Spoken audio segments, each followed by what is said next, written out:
চট্টগ্রামের বীরশ্রেষ্ঠ flight lieutenant Motiur Rahman স্টেডিয়ামে চলছে বাংলাদেশ বনাম নিউজিল্যান্ডের তৃতীয় ওয়ানডে ম্যাচ।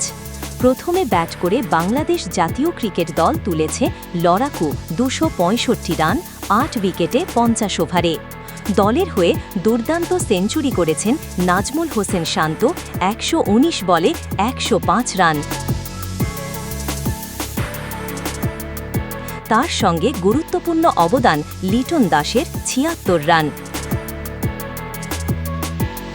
শেষ দিকে ঝড় তোলেন তাওহিদ হৃদয়, মাত্র ২৯ বলে ৩৩ রান করে অপরাজিত থাকেন।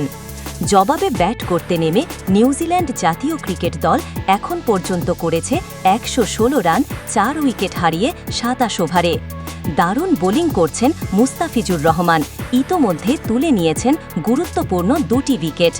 এছাড়া নাহিদ রানা ও মেহেদী হাসান মিরাজ নিয়েছেন ১টি করে উইকেট। এই মুহূর্তে নিউজিল্যান্ডের প্রয়োজন আরও ১০০ রান। ম্যাচ এখনও পুরোপুরি খোলা। প্রশ্ন হচ্ছে, শেষ পর্যন্ত কি বাংলাদেশ জিতবে এই ম্যাচ, নাকি নিউজিল্যান্ড করবে চমক?